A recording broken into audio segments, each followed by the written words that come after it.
Welcome to Mex Online Campus. Most of us could use some help in knowing how best to relate to people. Sometimes it can be hard to know what to say and how to say it. For example, I once read about a guy who had to tell his wife some bad news. They didn't have any children, but they did have this Labrador that they just loved like a child. Well, for months, the man's wife had planned this trip overseas. When it came time for her to leave, she went to New York to spend the night, and then from there, she planned to head to London. Well, when she got to New York, she called her husband and asked how things were. And he said, well, the dog's dead. And she said, why do you say things like that to me? Why can't you be more tactful? And he thought for a minute and says, well, what do you want me to say? The dog died. She said, well, you could have given it to me in stages. For example, when I called you from New York, you could have said that the dog was on the roof. And then when I called from London, you could have told me that the dog fell off the roof. And then when I called you from Paris, you could have said that the dog had to be taken to the vet. In fact, he's in the hospital and he's not doing very well. And then finally, when I called you from Rome, you could have said, honey, brace yourself. Our dog passed.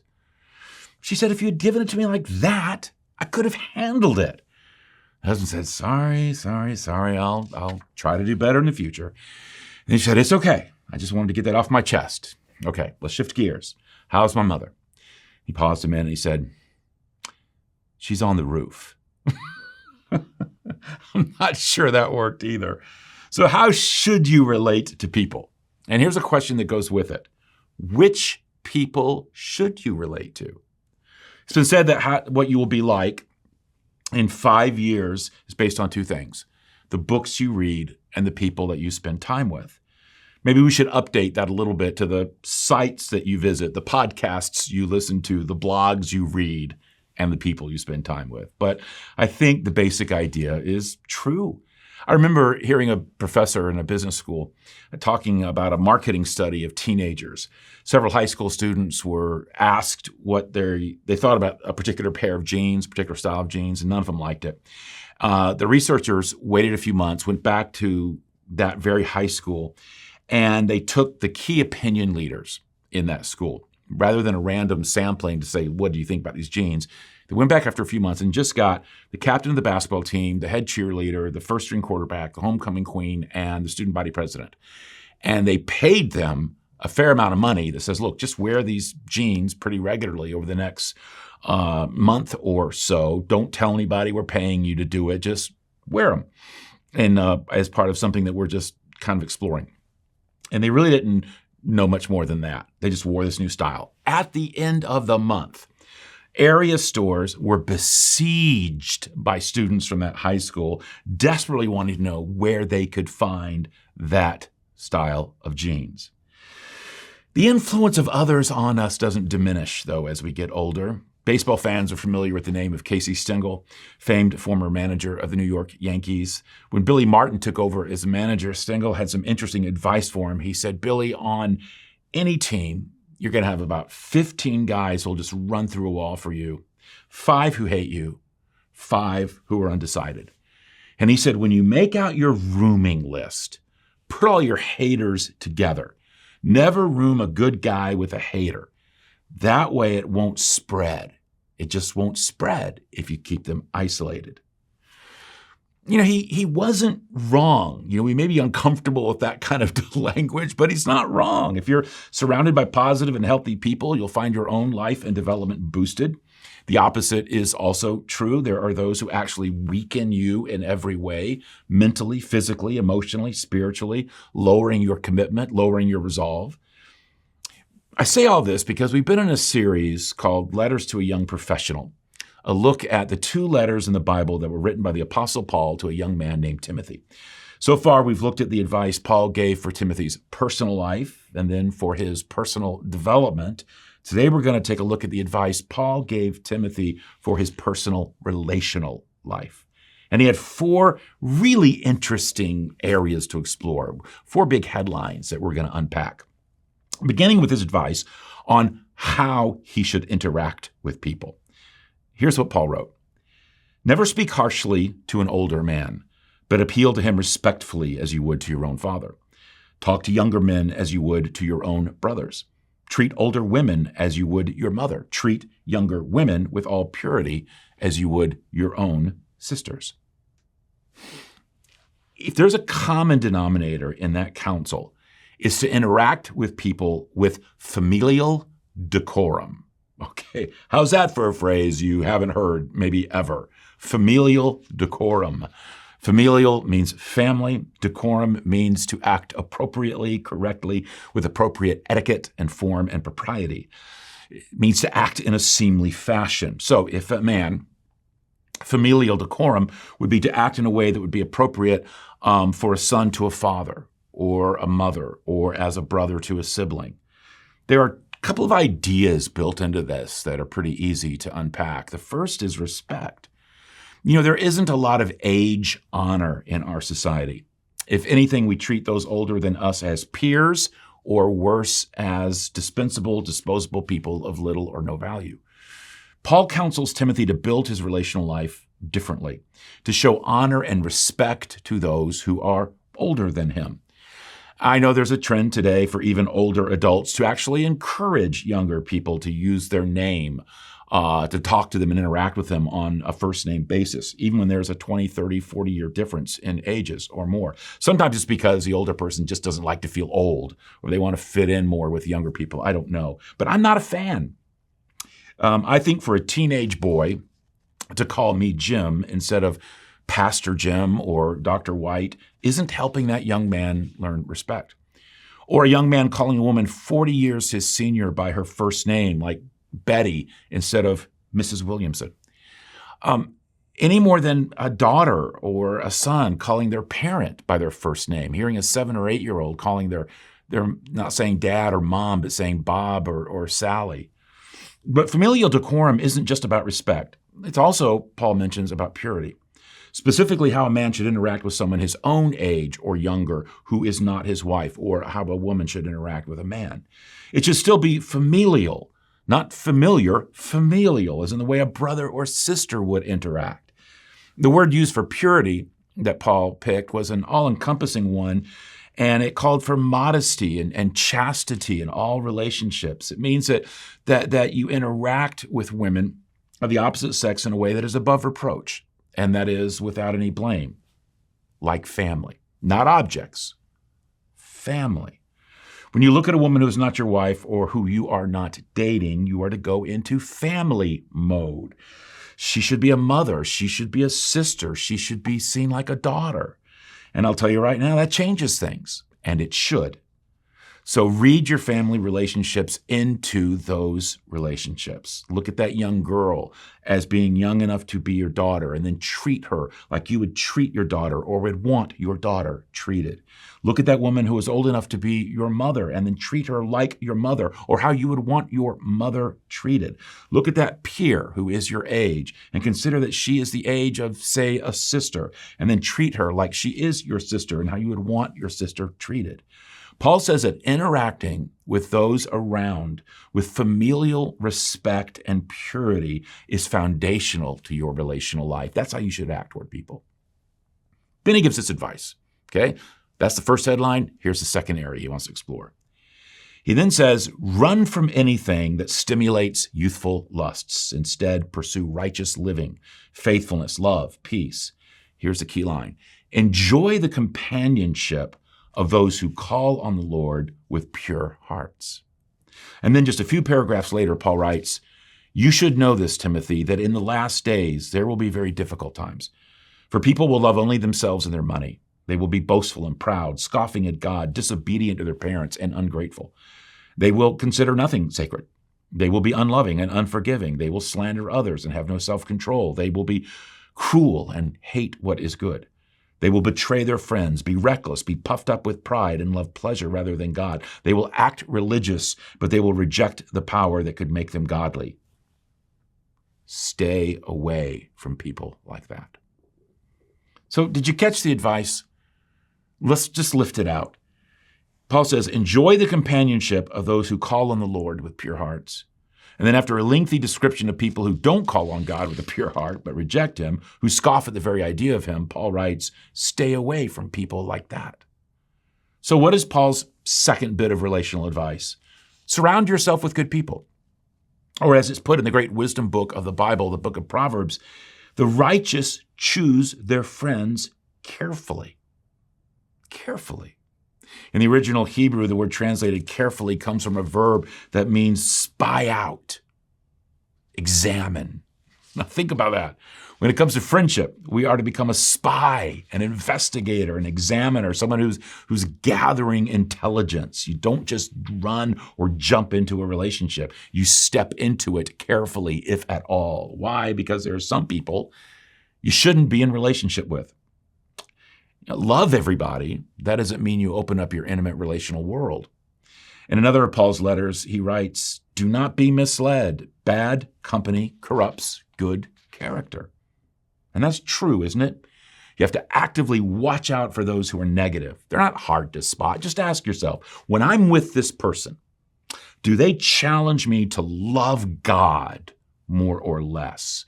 Obey God more or less? Surrender myself to his will and follow him more or less? Or they make me think more about God? Do I walk away loving other people more, or do I walk away less loving? If it's less, watch out. The opposite is also true. Again, from Proverbs, we read this: become wise by walking with the wise. Hang out with fools and watch your life fall to pieces. Soak that one in. We are to seek out those who are wise, meaning those who have high character, who live by what is true and right, those who are moral, those who live to honor God. Seek those people out. Draw them into your inner life. Expose your life to them and theirs to yours. Why? Because it will rub off on you. I don't know about you, but I have found this to be true in my life. So true in my life. Nothing historically in my life, as I look back on the many decades of my life, nothing pushed me, motivated me, influenced me more than when I was around people who were operating at a higher level than I was, someone who was stronger than I am, more developed than I was, who had reached a level of accomplishment that I had not, who had a depth of character exceeding my own. When I was around those kinds of people, it made me want to commit myself more deeply, pay attention to areas I'd ignored, deepen my walk with God. It made me want to elevate my game to a new level. When I didn't have people like that in my life, then my game dropped to the level of my game. I wasn't being challenged to elevate it. So however it was that I was currently living is just how I kept on living, or even slipped back. It's like really kind of like, imagine if you were like going to a gym to work out every morning, only every time you went to the gym, there wasn't a single soul anywhere there. You had the whole place to yourself. And that meant that you never saw anybody there who might be working out harder than you, or who might, as a result, was looking a lot more fit than you as a result. You didn't have that challenge.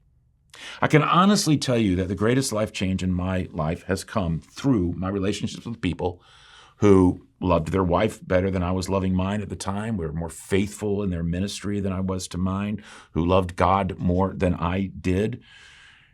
Do you have people like that in your life? Have you had people? Do you have people? People who outlove, outgive, outsacrifice you? If not, the Bible would say, get some. If you're like me, they won't be hard to find. And surround yourself with them and be intentional about it. You've got three basic groups of people in your life. You've got people who influence you negatively. You've got those who influence you positively. And you've got people who are relatively neutral. So take a relational inventory and don't be afraid to end a few relationships that may be on your list, or distancing yourself, or creating some boundaries. I just can't stress this enough. Ask yourself one basic question about the people around you. Are those around me in my innermost circle bringing me closer to Jesus, or taking me further away? Yeah, I mentioned the three groups of people. I once read someone who kind of put some formal language to that. They talked about how there are VIPs, very important people. These people ignite our passion and faith for living more like Jesus. They make a significant contribution to who we are and what we're doing. They mentor us, challenge us, invest in us, model things for us. They ignite spirituality and passion. We walk away from time spent with them energized and envisioned and ready to try new things and reach new heights. They just spur us on. Those are VIPs. Then there are VNPs, very neutral people. Well, they may enjoy your spiritual passion, but they don't do much for yours.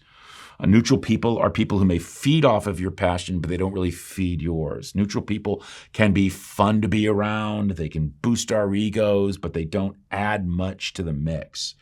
But you got to be careful about VNPs. They can seem innocent, innocuous, harmless, but over time, a VNP can leave you a little spiritually adrift.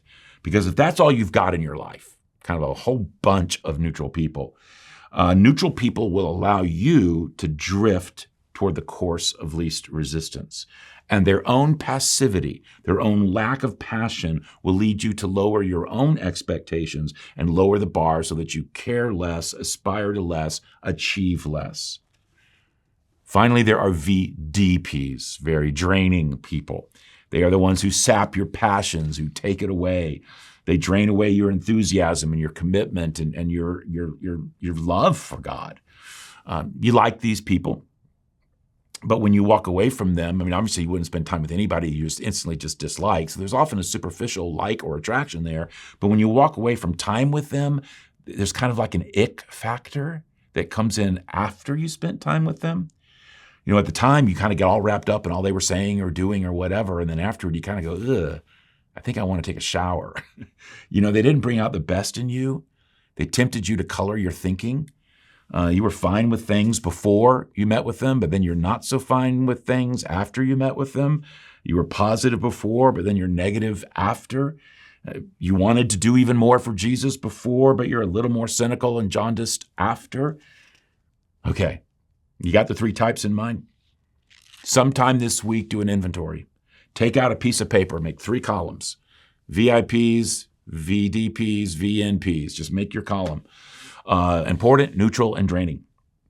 And then scroll through your relational world, particularly your inner circle, the people you tend to interact with the most, and put the names into the appropriate category. And be ruthlessly honest about this. Ask yourself as you go through name after name, is this person bringing me closer to Jesus or taking me further away, or neither? If you don't have a lot of VIPs, but you got a lot of VNPs or VDPs, your relational world is going to hurt you rather than help you. Okay, let's move on to Paul's third area of counsel. It's at the end of his second letter to Timothy and would be easy to miss, but if you were Timothy, you can imagine it jumped off the page. Here's what Paul wrote. Alexander, the metalworker, did me a great deal of harm. The Lord will repay him for what he has done. You too should be on your guard against him. Wow. Okay. Who is Alexander? We don't know. What did he do to Paul? We don't know. How did God repay him for what he did? We don't know. So why is this in the Bible? That we do know. Paul's third bit of relational advice was to watch out for unsafe people. There's a big difference between someone who is a bad influence on you and someone who is unsafe for you. Bad is their effect on your life. Unsafe is action they might take against you. A safe person is someone who's just that. They're safe. They can be trusted. They're accepting and supportive. They let us love and be loved. You can let your hair down. Then there are unsafe people. Unsafe people abandon, they take advantage, they betray, they misunderstand, they even attack. Jesus certainly employed this kind of discernment. Listen to how John, one of the 4 biblical biographers of Jesus, talks about this aspect of his life. This is interesting. During the time that he was in Jerusalem, those days of the Passover feast, many people noticed the signs he was displaying, and seeing they pointed straight to God, entrusted their lives to him. But Jesus didn't entrust his life to them. He knew them inside and out. knew how untrustworthy they were. He didn't need any help in seeing right through them. Jesus was not closed to the risk of intimacy. We know that he was an intimate community with several men and women, but here we learn that he never approached relationships with reckless abandon. He approached people lovingly, but with a discerning spirit. Henry Cloud and John Townsend, a pair of Christian clinical psychologists, put together a list of what marks unsafe people that I have found to be very useful. It's kind of like a top 10 list. Let me run through it with you real quick, see if it serves you. First, an unsafe person thinks they have it all together instead of being willing to readily admit their weakness. Second, they tend to attack and criticize and fault find instead of build up and encourage. They're often legalistic, rigid, and they lack grace.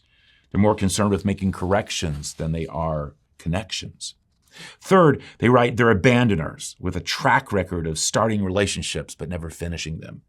They look for perfect people, and when someone shows imperfection, they move on. Fourth, they're defensive instead of open to feedback. Fifth, they're self-righteous instead of humble. Sixth, they're unstable over time instead of consistent. They're flashy, intensive, addictive types going from thing to thing, place to place, person to person. Seventh, they are more concerned about I instead of we.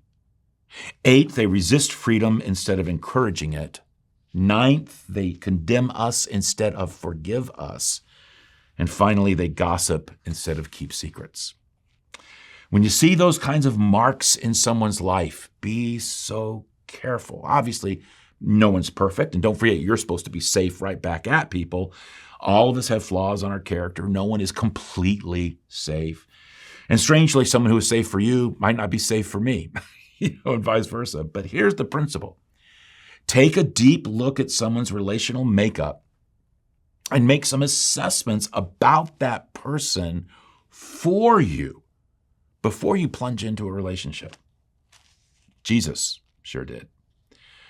So here's what Paul has laid out for Timothy so far, okay? Interact with people with familial decorum. I'm going to have you saying that all week, meaning respect and purity. Surround yourself with good people. Third, watch out for unsafe people. Then Paul gives one last bit of advice. He writes, "You have heard me teach things that have been confirmed by many reliable witnesses. Now teach these truths to other trustworthy people who will be able to pass them on to others." So far, Paul's advice has been about how Timothy should interact with people and who he should let influence him and who he should not. Here, Paul changes it up with something different, namely who Timothy should be influencing, who Timothy should be investing in. And it should be in one particular group, people who are trustworthy. Trustworthy means just that, worthy of trust. They can be trusted. And here, what Paul is after is that they can be trusted with what Timothy would invest in them. Have you ever thought about people that way? You have a finite amount of time to give. You have a lifetime of knowledge and experience. You need to invest it in others. That's important.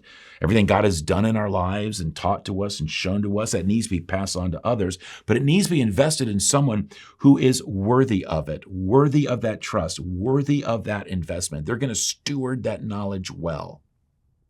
This is a powerful final word from Paul. We're to be mentors to other people, but not just anybody. We're to be mentors to people worthy of being mentored. Mentoring is how people used to be trained and developed for life, and you would pick who you mentored very carefully. It was competitive. In colonial America, you were apprenticed for 6 or more years to a master craftsman in order to learn the trade. If you're going to invest 6 years into someone, you're going to make sure there's chemistry. You're going to make sure that they're teachable. You're going to make sure that they can get it, that you're not going to be wasting that time because 6 years is a long time. You'd eat, drink, live, work with that person to learn all that they learned. Life knowledge was passed on in the context of a relationship, the opening up of one life to another. But the idea goes back a lot further than colonial America. It goes all the way back to the Bible. This has been with humankind from the beginning. When you read the pages of the Bible, you see mentoring relationships happening all over the place. You had Jethro mentoring his son-in-law, Moses. Moses then mentored his successor, Joshua. You had the prophet Elijah investing in his successor, the prophet Elisha. You had Mary, the mother of Jesus, turning to her older cousin, Elizabeth, for help. But one of the greatest models of mentoring is found in Jesus himself. He focused on 120 people.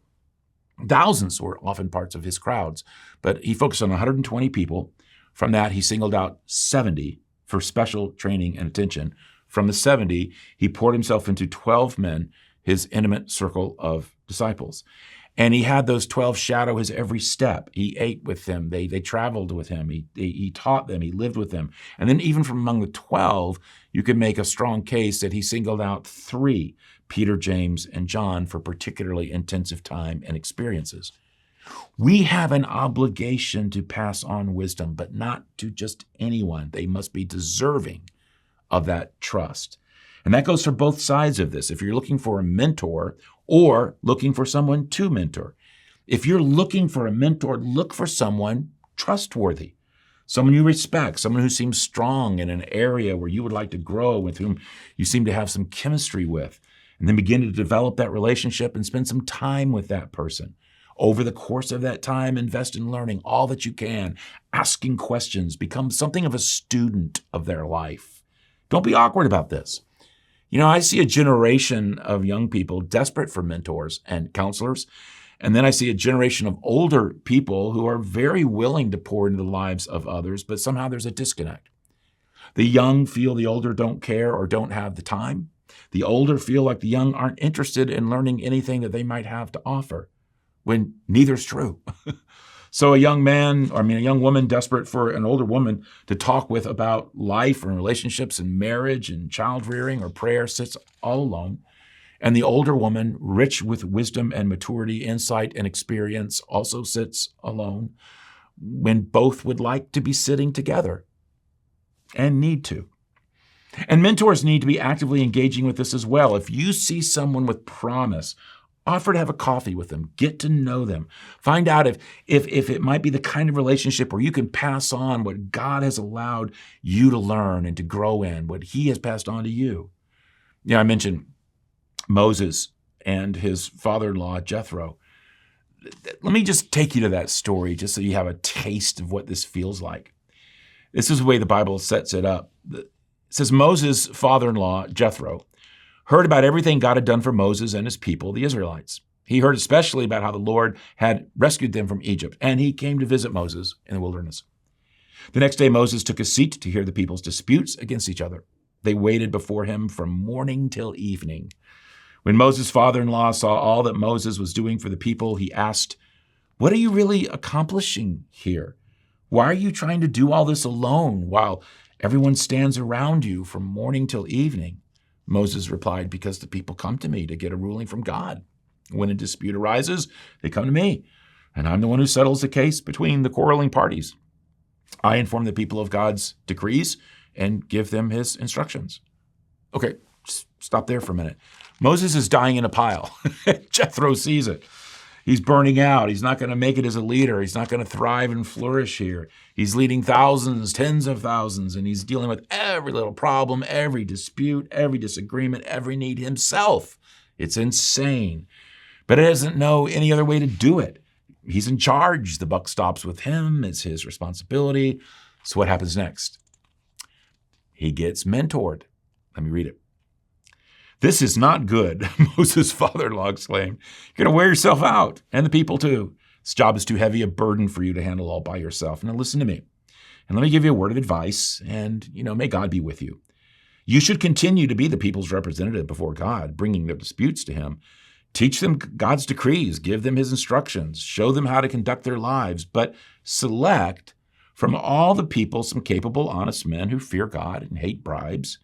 Appoint them as leaders over groups of 1,000, 150, and 10. They should always be available to solve the people's common disputes, but have them bring the major cases to you. Let the leaders decide the smaller matters themselves. They will help you carry the load, making the task easier for you. If you follow this advice, and if God commands you to do so, then you will be able to endure the pressures, and all these people will go home in peace." That was just great advice, wasn't it? And it was so clear to Jethro. Why? He had more years, more experience, more wisdom than Moses. Moses was in a situation where all he knew to do was swing the axe harder. Jethro knew how to sharpen the axe. In 5 minutes, Jethro changed Moses' life. Whose life could you change over a single coffee or a craft beer? I mean, just one conversation. Who are you a Jethro to? What younger men or women has God already put in your life through your business, your profession, your relational world that, who needs what you could bring to bear on their life? Maybe it's a young mom who needs an encouraging, wise word about how to deal with a particular issue related to raising a child. A young man trying to figure out what it means to be a husband or a father.